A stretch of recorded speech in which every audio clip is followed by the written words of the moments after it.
சிலையாக இருக்கும் நடிகர் திலகம் செவாலியே சிவாஜி சாரின் சிலை திறப்பு விழாவை சிறப்பிக்க வந்திருக்கும் அனைவருக்கும் வணக்கம்.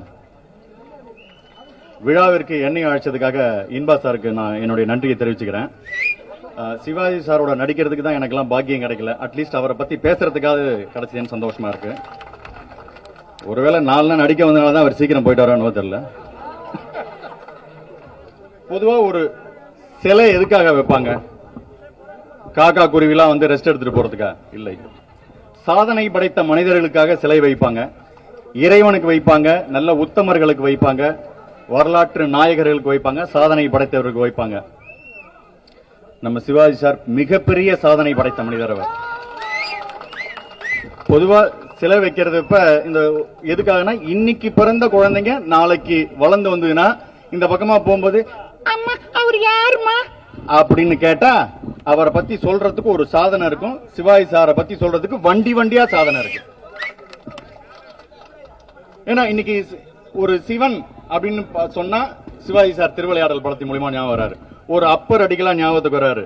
ஒரு ராஜராஜ சோழன்னா சிவாஜி சார் தான் நமக்கு ஞாபகத்துக்கு வராரு. ஒரு கட்டபொம்மன், கப்பலோட்டிய தமிழன், பாரதி, வ.உ. சிதம்பரனையா யார சொன்னாலும் நமக்கு சிவாஜி சார் தான் கண்ணுக்கு முன்னாடி வராங்க.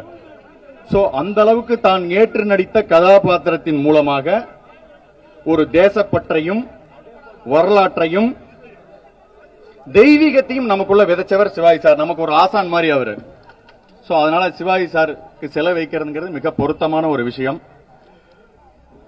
இப்ப சிவாஜி சார் சம்பந்தமா எனக்கு இருக்கிற ஒரு சில நினைவுகளை உங்களோட பகிர்ந்துக்கலாம் அப்படின்னு இருக்கேன். இப்ப ஆக்சுவலா இந்த நடந்து வந்த ஸ்டைலுங்கிறது சிவாஜி சாருடைய படத்தை பார்த்து இது மாதிரி நமக்கு நடக்க வராதான்னு சொல்லி ஏங்கி தவிச்சிருக்கோம்.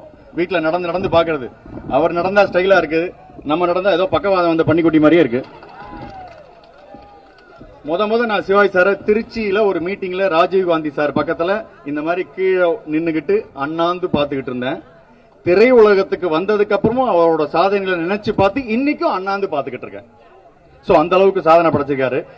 சின்ன வயசுல சிவாஜி படங்கள் எல்லாம் பார்த்துட்டு நானும் அந்த குருவி கூடு மாதிரி ஸ்டைல்லாம் வச்சுக்கிட்டு அப்படியே ஸ்கூலுக்கு போவேன். வாத்தியார் ஸ்கூலுக்குலாம் இந்த மாதிரி வரக்கூடாது அப்படின்னு சொல்லி நாளையில இருந்து எண்ணெயை வச்சு நல்லா அழுத்தி வாரிட்டு வா அப்படின்னு சொல்லி நட்டுக்கிட்டு இருந்த முடியோட சேர்த்து நடிப்பையும் அமைக்கி விட்டார் அவரு. இன்னைய தேதி வரைக்கும் வர மாட்டேங்குது. நானும் பல படங்கள் சிவாஜி சார் படங்கள்லாம் பாத்துக்கிட்டு இருக்கேன். எங்க வீட்டுல என்னன்னா, எங்க அண்ணன் வந்து கமல் சாரோட ரசிகர், நான் சிவாஜி சாரோட ரசிகர். ஆக்சுவலா எங்க அண்ணன் ஜெனரேஷன்ல தான் சிவாஜி சார், எம்ஜிஆர்லாம். என் ஜெனரேஷன்ல கமல் சார், ரஜினி சார். ஆனா ஒரு ஜெனரேஷன் பின்னாடி போய் நான் சிவாஜி சாரை ரசிச்சுட்டு இருந்திருக்கேன். நான் அந்த அளவுக்கு அவர் மேல பெரிய ஈடுபாடு. சில படங்கள் சொன்னா அந்த விஷயங்கள் எனக்கு என்ன சிவாஜி சார் இம்ப்ரெஸ் பண்ண சில விஷயங்கள் சொல்லணும்னு ஆசைப்படுறேன்.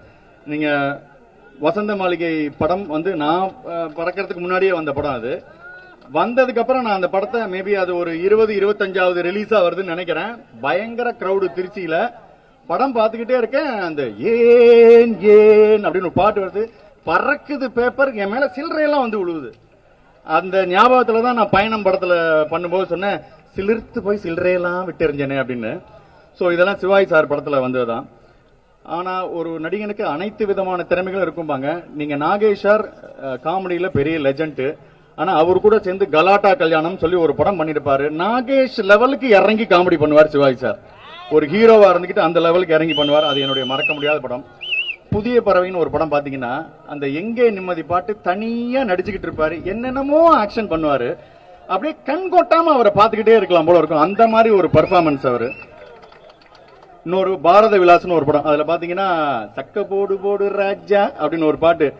அவரும் அவரோட மனசாட்சியும் பாடுற மாதிரி இருக்கும். அந்த லிரிக்ல எது மனசாட்சி எது அவர்னு தெரியாது. ஆனா கரெக்டா மனசாட்சி வரும்போது அமைதியா இருப்பாரு, இவர் பாடும்போது பாடுவாரு. அது எத்தனை தடவை பிராக்டிஸ் பண்ணாலும் பல நடிகர்களுக்கு வருமானே தெரியாது. அந்த மாதிரி ஒரு சில வித நடிப்புகள். திருவிளையாடல் படம் எடுத்துங்க. எனக்கு தெரிஞ்சு சிவாஜி சார் பெரிய படிப்புகள், பெரிய காலேஜ் படிப்புலாம் போய் படிச்சது இல்ல. ஆனா மிகப்பெரிய தமிழ் பண்டிட் கூட இந்த அளவுக்கு சொல்லுவாங்களான்னு தெரியாது. கொங்குதேர் வாழ்க்கை அம்சிரை தும்பி காமம் செப்பாதுன்னு ஒன்னு சொல்லுவார் பாருங்க. அவர் சேர்ந்து படிச்சாலே போதும் தமிழ் வந்துரும் போல இருக்கு. சோ இது மாதிரி பல படங்களில் என்னை இம்ப்ரெஸ் செய்தவர். இன்னைக்கும் அவரை பத்தி பேசிட்டு இருக்கோம். அவர் வாழ்ந்த காலத்தில் நான் பிறந்தது பெருமை.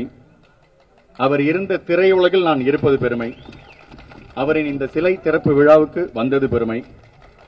அவர் வரலாற்றை அடுத்த தலைமுறைக்கு சொல்வது என் கடமை. சிவாஜி சாரை போற்றுவோம், சிவாஜி சாரை கொண்டாடுவோம். நன்றி.